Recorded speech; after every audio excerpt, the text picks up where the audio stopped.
یہ پیٹ فیڈ کے لیے بہترین ہے، جو آپ کے اینیمل ڈاگ ہے، کیونکہ ایک ویڈیو جو میں آپ کے ساتھ شیئر کروں گا جو ہم نے وہاں اپنے ٹرائل میں بنایا، تو صبح سارے ڈاگ سویرے یہ زمین پہ بیٹھے ہوتے ہیں، صبح روشنی ہوتے ہی سارے کتے وہاں جمع ہو جاتے کھا رہے تھے. واٹ ڈز دس مین کہ ڈاگ کے لیے بہترین پروٹین ہے، وہ آ کے کھا رہے تھے، کوے آ کے کھا رہے تھے. تو یہ ڈاگ کے لیے بہترین فیڈ ہے، یہ کیٹ کے لیے ہے، یہ فش کے لیے بہترین ہے، لائٹ ویٹ ہے.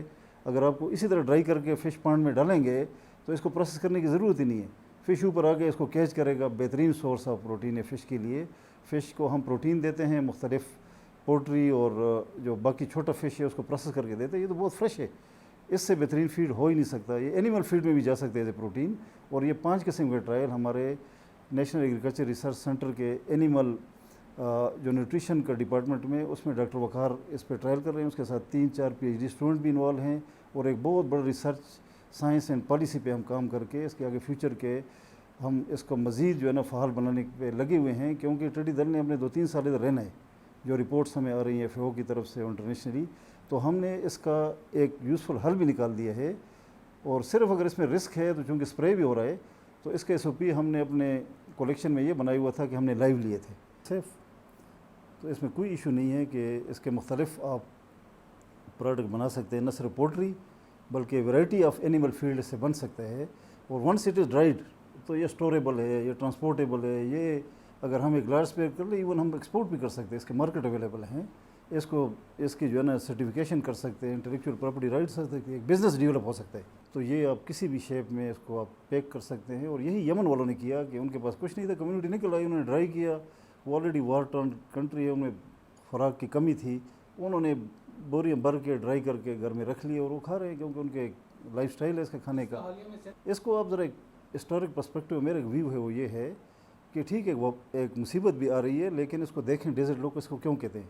ڈیزرٹ میں پہلے زمانے میں مطلب خوراک کی بہت قلت ہوتی ہوگی. آج تو مطلب ٹرانسپورٹیشن ہے، سب کچھ ہے. آپ سوچیں جب ہمارا اسٹون ایج کو دیکھیں اور پاسٹورل لائف سٹائل تھا تو ڈیزرٹ میں کچھ چیز نہیں ہوتی تھی. تو اللہ تعالیٰ نے ہو سکتا ہے ان کے لیے پروٹین کا سورس اس شکل میں بھیجا ہو جو کہ وہ کھاتے بھی ہیں. تو یہ ایک سورس تھا جو کہ آپ نے اس پہ ورک کرنا ہے.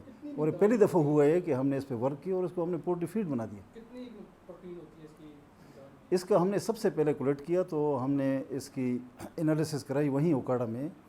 پنجاب کے جو اینیمل ہسبینڈری کا اور اینیمل نیوٹریشن کا لیب ہے، تو انہوں نے انالیسس کر کے سارے اس کا پروفائل بنایا. اور 76% protein is the major thing. اس میں سب سے زیادہ پروٹین ہے.